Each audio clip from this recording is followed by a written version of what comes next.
It is an important fracture of childhood. It is also important for our exam and also in Viva. Supracondylar fracture is frequently asked, and it is a fracture which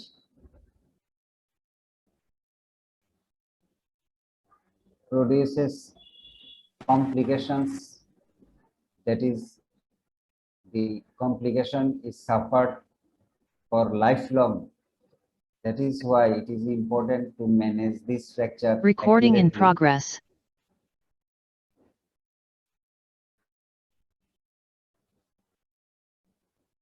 So this chapter.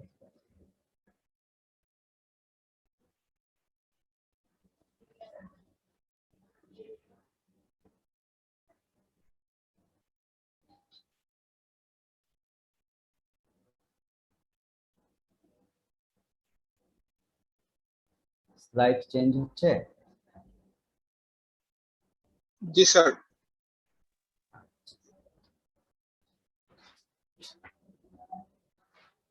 So general considerations, some preliminary talks about the supracondylar fracture of humerus.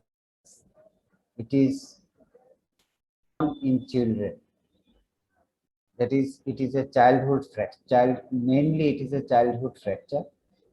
In adult, supracondylar fracture may occur, but incidence is much less.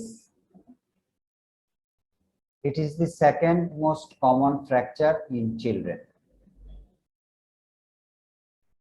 In all child fractures, it is the second most fracture. So which fracture is first one? Distal radius ulna fracture. In children, most common fracture is distal radius ulna fracture, and supracondylar humerus fracture is second most common. Boys are affected more than the girls. Why boys are more affected? Because boys are more ambulant, more dynamic. They plays more in the outfield. They climb trees and falls. That is why boys are more affected than the girls. That is, boys are more dynamic than the girls. Supracondylar fracture is caused by fall on outstretched hand. When a boy falls or a girl falls, he or she try to save himself or herself by putting the hand in the ground. That is, fall on outstretched hand. The force is applied, the whole body force is applied and resisted by the hand on the ground, and then the elbow fracture, that is supracondylar fracture, occurs. And finally, supracondylar fracture may be bilateral, that is, both sides may be affected, and in 3 to 5% of cases, it may be open, that is, bone comes out. So, coming to the first point, why it is common in children? Because children's bone are softer than that of the adult bone, and the anatomy of humerus, the lower end of the humerus is flattened side to side. In the supracondylar region, the bone is flattened and thinned than the shaft. Shaft is rounded, but the lower end is flattened. So the bone is weak. That is why fracture occurs commonly in the supracondylar region of children.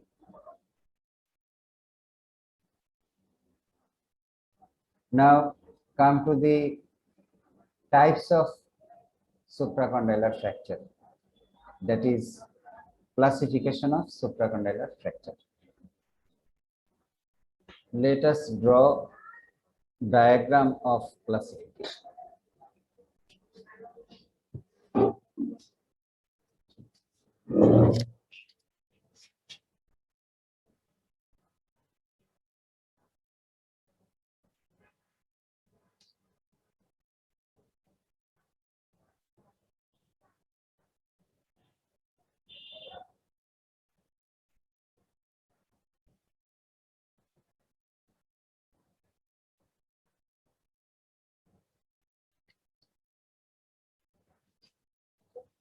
Can you see the picture?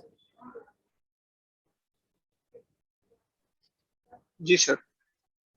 This is the lateral view of elbow joint.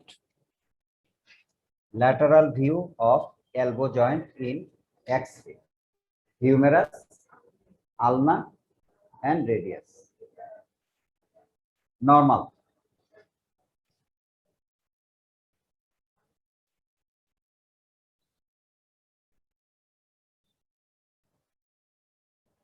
Here there is the fracture line in the supracondylar region of humerus, and the two fragments, proximal fragment and distal fragment, are in a line, that is, it is not displaced. Only there is a fracture line, but there is no displacement of the distal fragment. This is type 1.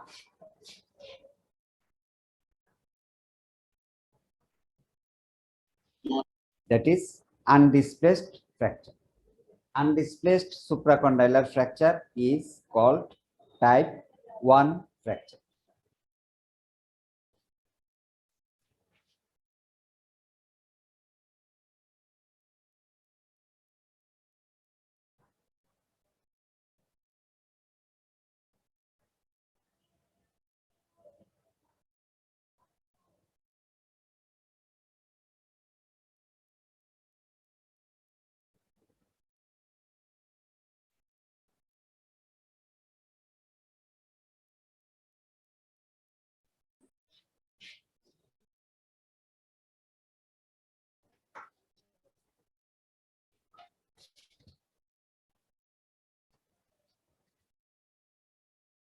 You can see here the distal fragment is tilted or slightly angulated towards the posterior.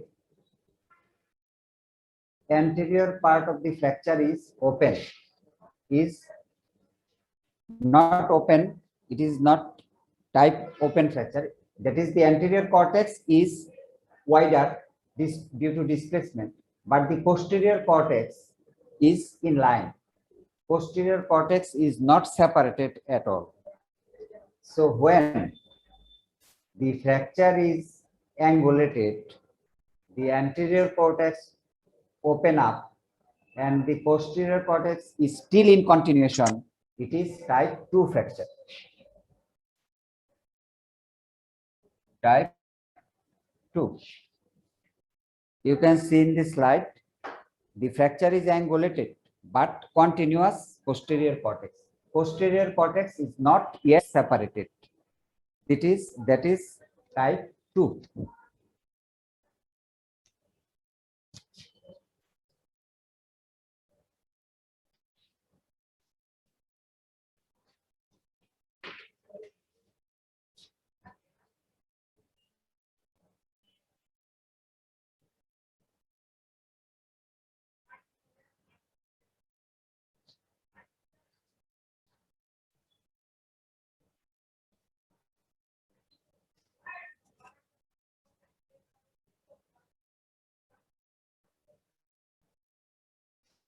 You can see in this figure, the distal fragment is completely separated from the proximal segment.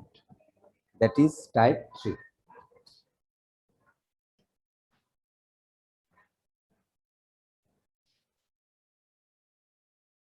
classification is based on displacement status of the distal fragment. When the fracture is not displaced, that is undisplaced, it is type 1. And there is slight angulation or displacement, but the posterior cortex is intact or continuous, it is type 2. And if the fracture is completely displaced, it is type 3. This classification has been done for the purpose of management, that is which is undisplaced or minor displaced, management will be easier, but in complete displacement management will a bit tough. For the planning of management, this classification has been done.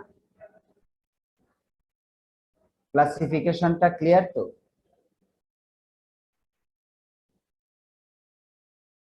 Ji sir. Undisplaced, partially displaced or angulated, but posterior cortex intact, and completely displaced, type 1, 2, 3. Now, clinical features of supracondylar fracture.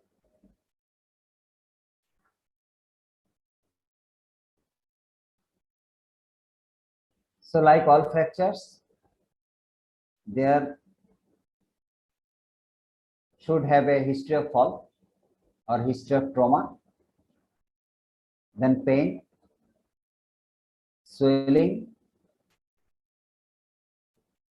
S-shaped deformity of the arm, S-shaped deformity of the arm. Then there may have nerve or vessel injury. In all cases, there is not necessarily there should have nerve or vessel injury. In some cases, there may have nerve or vessel injury. Now, come to the S-shaped deformity.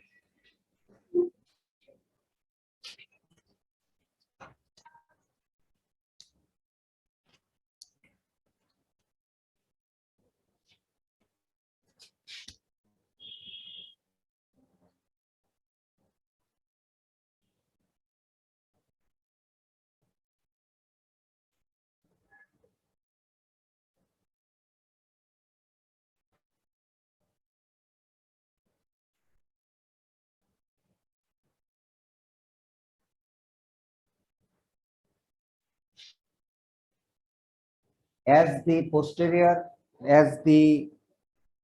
distal fragment is displaced posteriorly, that is supracondylar humerus displaced posteriorly, and the radius and ulna, that is the forearm, is directed again anteriorly.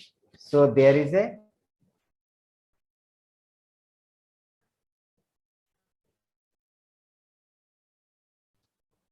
deformity like this. It is similar to the letter S. That is why there is S-shaped deformity. একদম এরকম নয়, কিন্তু কাছাকাছি। এদিকে hand,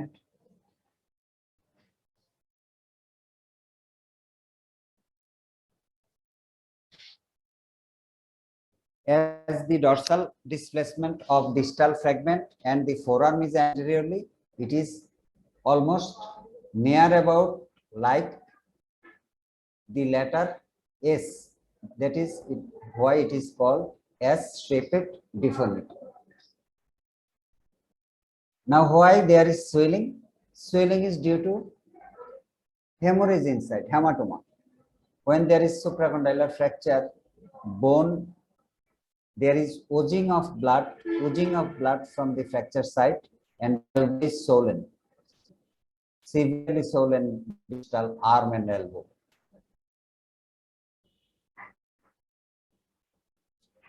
Now come to the nerve or vessel injury.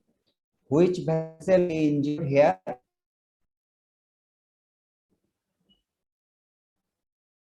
এখানে কোন vessel injury হবে?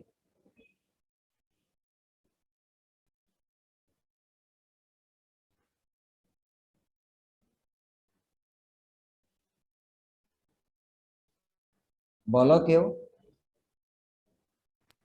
Radial artery. Sir radial artery কে বলেছে? রেডিয়াল আর্টারি কি এখানে থাকে? Brachial artery in front of the elbow. Brachial artery descends and it divides into radial and below the elbow. So brachial artery will be injured in supracondylar fracture. And which nerve? median nerve, sir. Yes, the median nerve is in front of the elbow. So the first nerve that is injured is median nerve. Then if the fracture is much more displaced medially or laterally, ulnar nerve and radial nerve can also be injured. But as most of the fractures are displaced posteriorly and the proximal fragment projects forward, in front of the elbow there is median nerve and is injured most.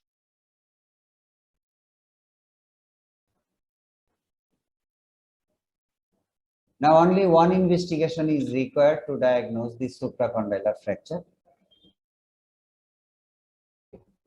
X-ray is for the diagnosis and also for planning of management. What type of management is needed? It should be decided by studying the X-ray. So elbow joint, anteroposterior and lateral views are sufficient to diagnose supracondylar fracture. So what we can see in the X-ray, how we can say there is supracondylar fracture. If the fracture is completely displaced, it is easy to see in the X-ray and everybody can say there is fracture of the supracondylar humerus. But if the fracture is undisplaced, how you will know fracture line is very much thin?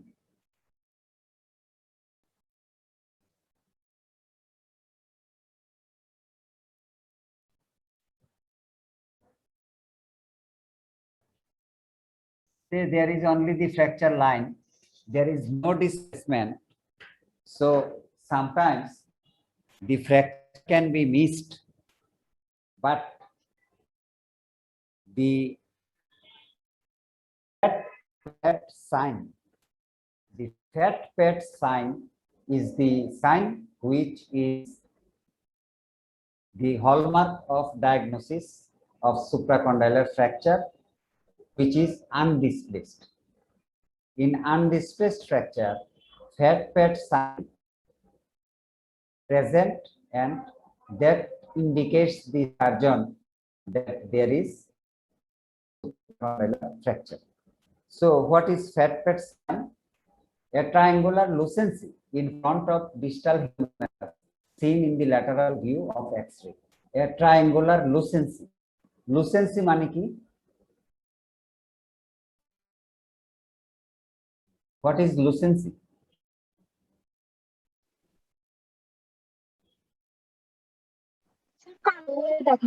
জানো? দেখাবে Lucent shadow মানে কি? Radiolucent. Lucency means black shadow. Radio opaque means white shadow and radiolucent means black shadow. So there will be a black shadow in front of the distal humerus seen in the lateral view. say it is the skin.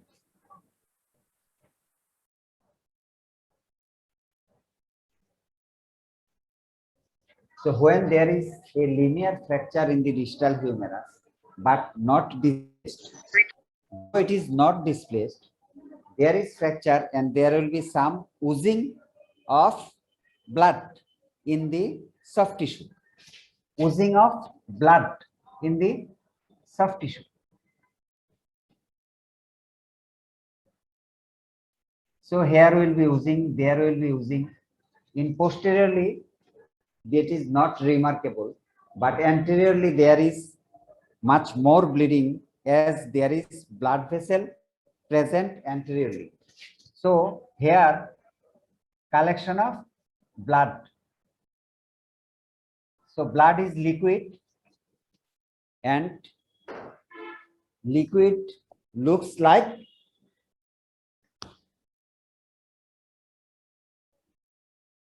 liquid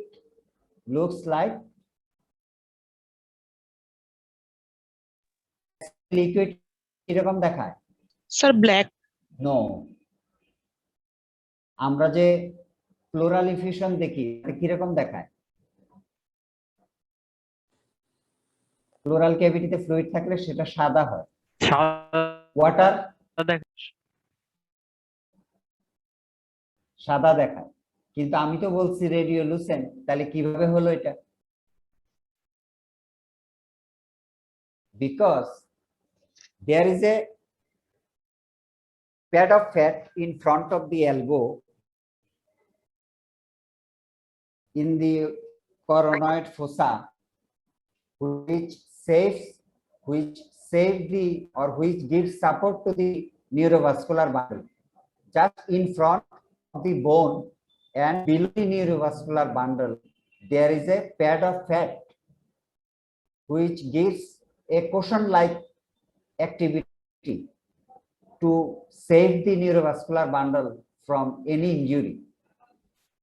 Due to hemorrhage in front of the humerus,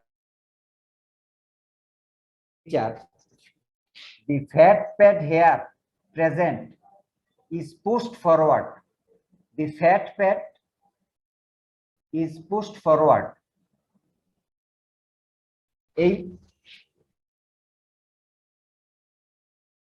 But due to hemorrhage, the fat pad is pushed forward.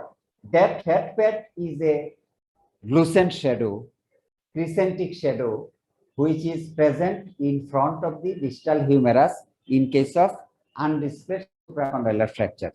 It is a bit difficult for you to understand the mechanism of fat pad sign, but you should only remember that is in case of undisplaced fracture of the supracondylar region of humerus there is a fat pad sign in x-ray. Fat pad sign কিভাবে হয় কেন হয় এটা তোমাদেরকে হয়তো জিজ্ঞেস করা হবে না যদি বাই চান্স জিজ্ঞেস করে ফেলে সেই জন্য এটা বলা মনে রাখতে হবে যে এলবোর সামনে যে ফ্যাট থাকে এই ফ্যাটটা ব্লাড ব্লিডিং হওয়ার কারণে ব্লাড এটাকে পুশ করে সামনের দিকে নিয়ে সেই জন্য ওইখানে একটা ফ্যাট প্যাড সাইন তৈরি হয় এর বেশি জানা রাখার দরকার নেই A triangular lucent shadow in front of the distal humerus seen in lateral view of X-ray. So, displaced fracture এমনিতেই বোঝা যাবে আর undisplaced fracture fat pad sign.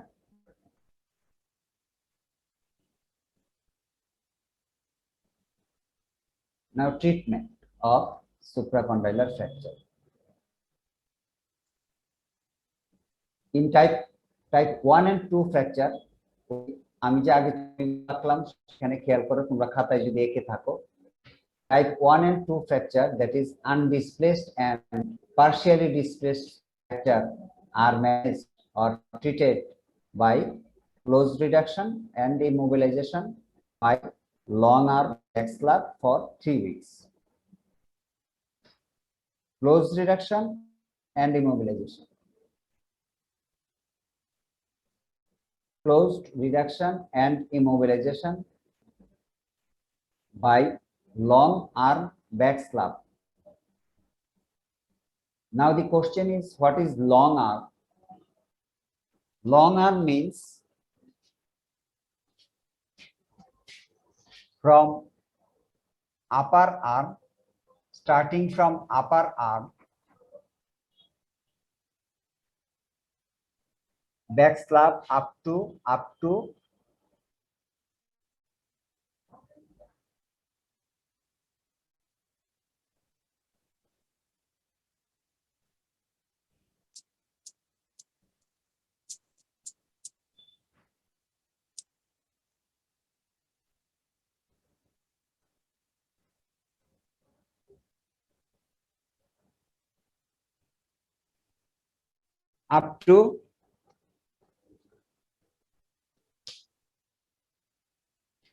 wrist। কতটুকু গেল ছবিতে দেখো তো। এটা কার্বোফ্যালেঞ্জিয়াল জয়েন্ট পর্যন্ত। হ্যাঁ, মেটাকার্পোফ্যালেঞ্জিয়াল জয়েন্ট পর্যন্ত না, মেটাকার্পো, হ্যাঁ মেটাকার্পোফ্যালেঞ্জিয়াল জয়েন্টকে কি বলা হয় আমাদের মেডিকেলের ভাষায়? Nakol. Posteriorly, when a person make a, there is a prominent, there are more prominent head of the metacarpals, that is called knuckle. So the plaster should extend from mid arm or upper arm up to the knuckle, that is metacarpophalangeal joint. But the metacarpophalangeal joint should be free. You will reach the metacarpophalangeal joint, but you will not cover the metacarpophalangeal joint by plaster. The knuckle should be free. Just prior to the knuckle, just proximal to the knuckle, the plaster should be ended. So long arm. Now the question is, why back slab? Why not full plaster? Because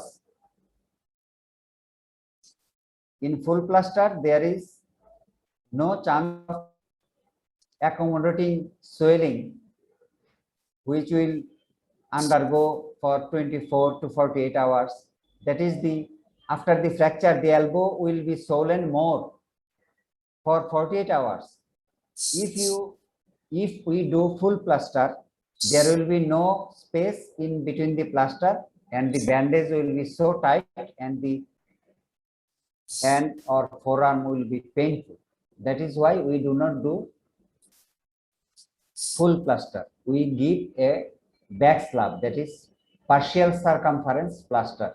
The anterior circumference is kept free so that swelling can accommodate, and there will be no intra compartmental pressure.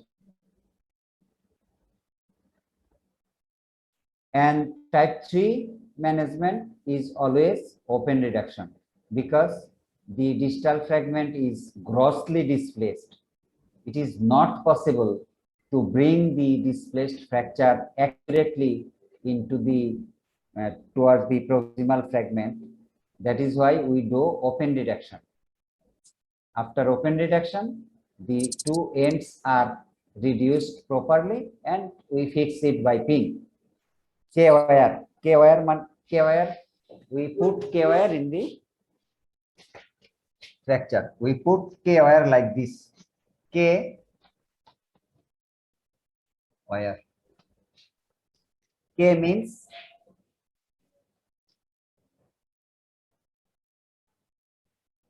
Kirschner wire, K-wire. To maintain the, we put K-wire in the fracture site, through the fracture site, to keep the fracture in situ. So gross treatment, gross headline of treatment, type 1 and 2 close reduction and immobilization by long arm back slab for 3 weeks, and type 3 fractures always operation, that is open reduction and K-wire fixation.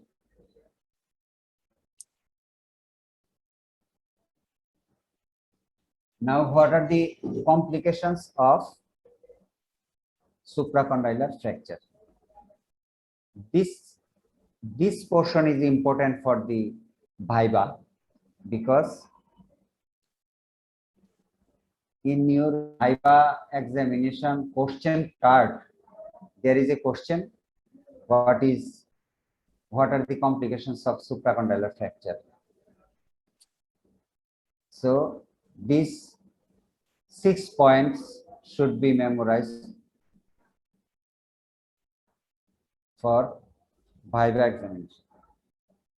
So complications may be early, that occurs immediate after fracture, and late, which occur weeks or months later. So immediately after fracture and during manipulation, the early complications may be vascular injury,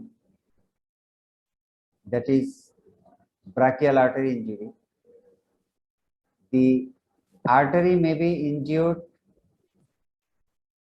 by the fracture during the process of fracture, during the process of fall, and it may be also injured by the surgeon when he manipulate to reduce it, if he is not cautious.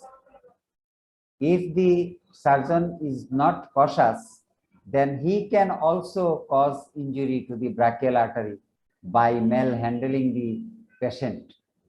So the surgeon should be very much sincere or alert about the brachial artery injury. If there is brachial artery injury, the forearm will be gangrenous. Then nerve injury. According to the chronology, there may be median nerve injury, radial and ulnar. Median, radial and ulnar, এটা chronology অনুযায়ী আমি লিখেছি, কারণ সবচেয়ে বেশি injury হয় median nerve, radial and then ulnar.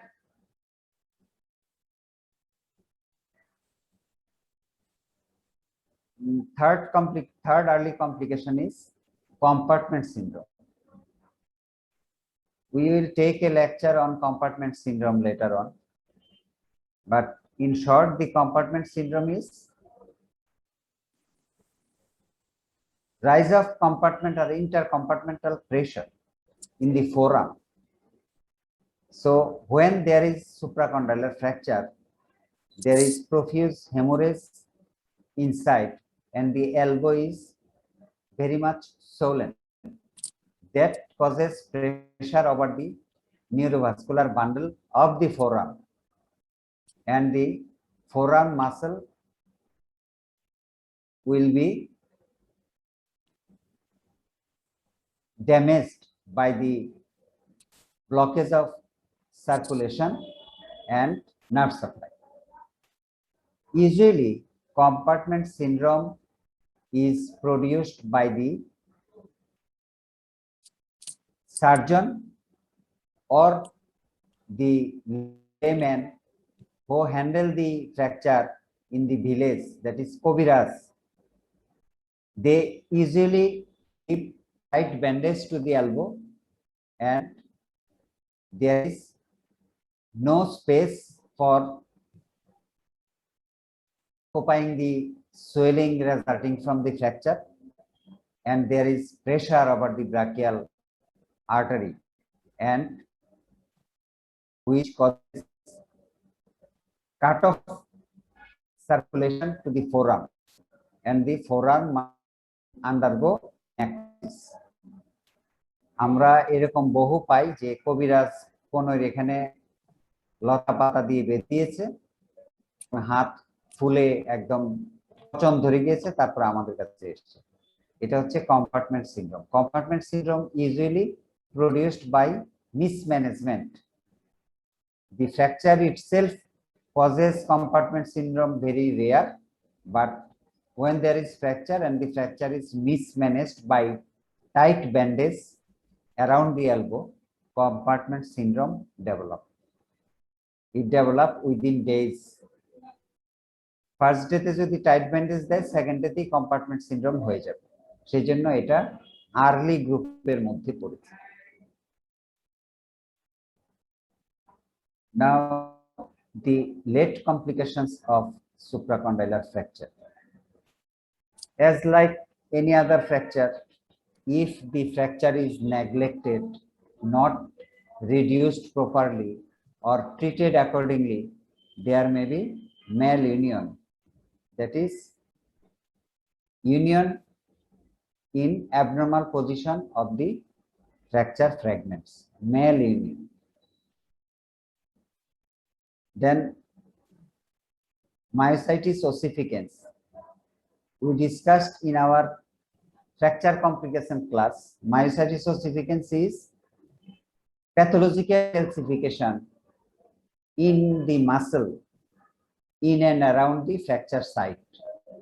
The pathogenesis is the hematoma or bleeding inside the muscle fiber, which is not absorbed by the body automatically, may undergo pathological calcification, giving rise to myositis ossificans.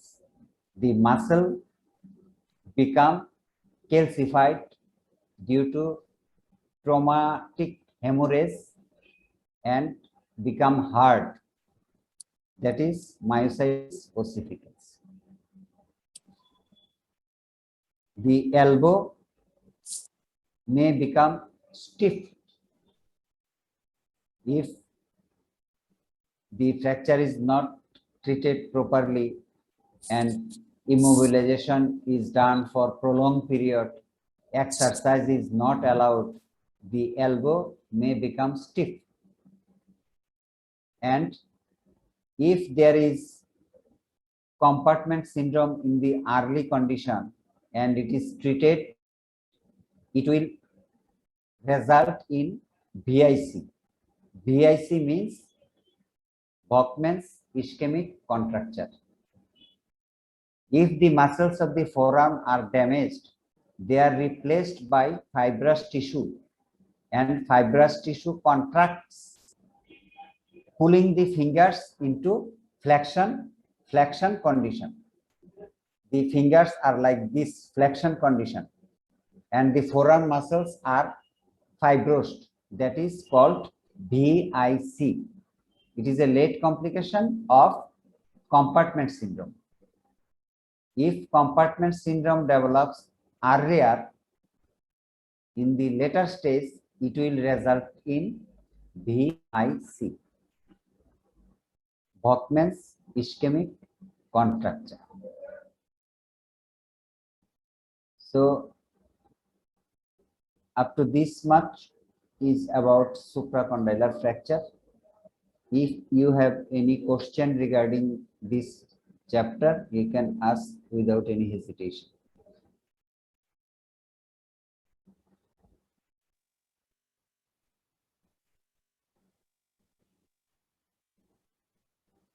আছে কোনো question?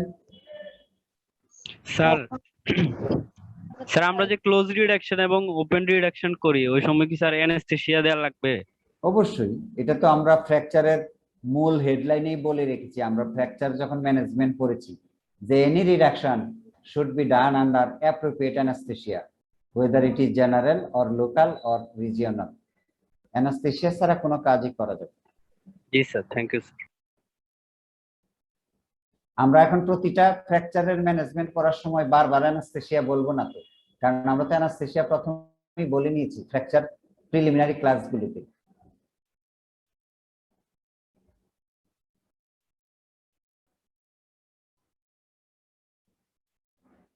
আর কোনো question?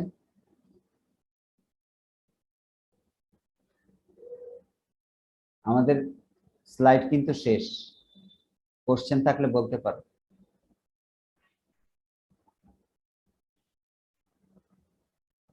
আচ্ছা, এই রিলেশনে humorous থেকে আমরা আর কোনো fracture করব না। আমাদের আন্ডার গ্রাজুয়েট সিলেবাসের জন্য আর কোনো হিউমেরাসের ফ্র্যাকচার করার দরকার নাই। কিন্তু এই রিলেশনে আমরা আরেকটা কথা বলে রাখি, যেটা আগে বোধহয় আমি বলেছি, সেটা হচ্ছে 3 nerves are in direct contact with the humerus. So fracture of the humerus in various level may cause these nerves injury.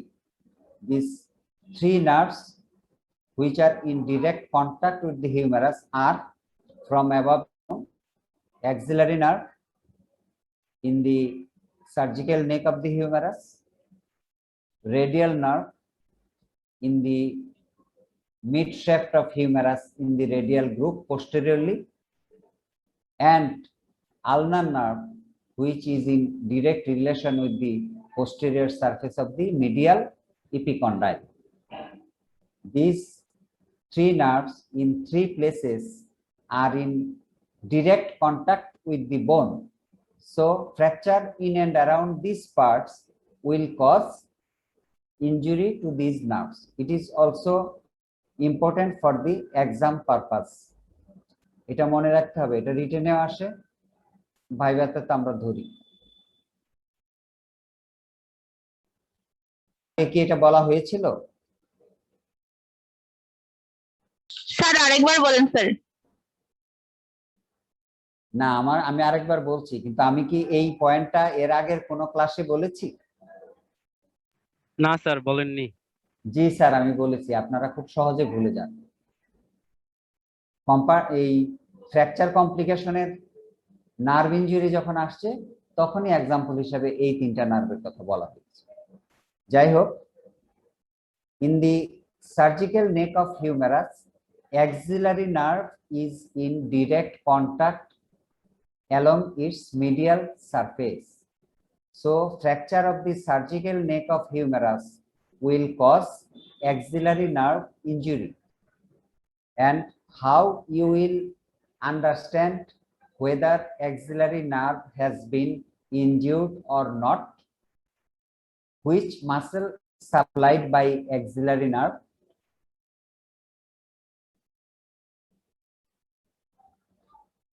Axillary nerve কোন মাসলকে সাপ্লাই দিয়েছে? Anybody?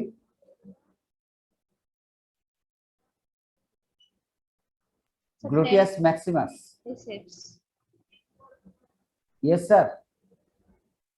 না ও স্যার, তো একজন তো ইয়েস স্যার বলছে, এটা কি গ্লুটিয়াস ম্যাক্সিমাস? না স্যার, গ্লুটিয়াস ম্যাক্সিমাস তো স্যার থাইয়ের মাসল। তাহলে এটা কি অ্যাক্সিলারি মাসল? নার্ভ তো স্যার হ্যান্ডের নার্ভ স্যার। এটা কি muscle? Deltoid muscle sir. Deltoid muscle. So the deltoid is supplied by axillary nerve. If the axillary nerve is damaged, then the deltoid contraction will not possible. So how you can understand what is the function of deltoid? Deltoid is responsible for abduction of the shoulder. Abduction. So if a person fails to abduct his shoulder, we can say that axillary nerve may be injured. And come to the mid shaft of the humerus.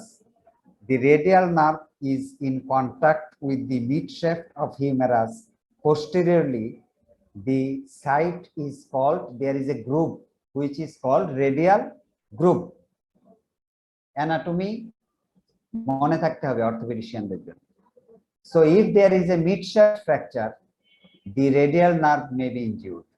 How you will clinically determine whether radial nerve has been injured or not?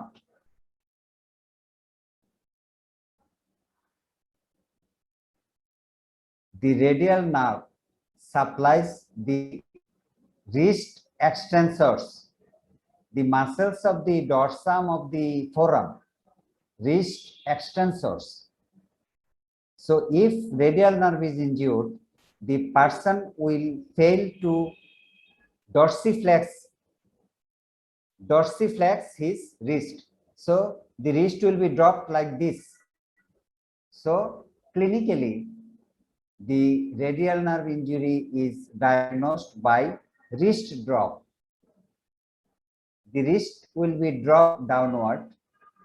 The patient or person is unable to dorsiflex his wrist. And ulnar nerve injury, the medial condyle of the humerus is in direct relation posteriorly with the ulnar nerve.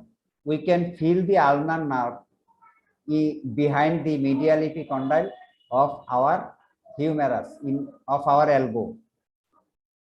If there is a tap behind the medial epicondyle, the total hand and fingers are tingled. There is a contraction of the ulnar muscles. There is tingling sensation in the fingers. So if the ulnar nerve is injured, it is clinically understood by ulnar clawing of the hand. Ulnar clawing. পড়েছো না তোমরা? Ulnar claw hand. That is the medial two fingers, that is little and ring finger, will become flexed. Claw. Clawing. Claw means carved. Claw means thaba. Claw of cat, claw of dog, claw of lion, claw of tiger. Claw means thaba. That is the clawing like this. So we have finished about humerus. In our next class, we will discuss with a new topic which will be decided according to your importance, according to your need. আমি এখন বলতে পারছি না পরবর্তী class কি নিব, তবে তোমাদের যেটা প্রয়োজন সেটাই শুরু করব ইনশাআল্লাহ। So if there is no other question, I will conclude here for today.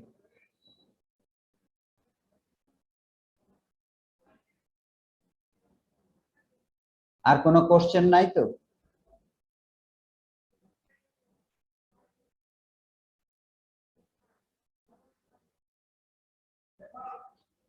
ঠিক আছে, থ্যাংক ইউ। ওয়ালাইকুম আসসালাম।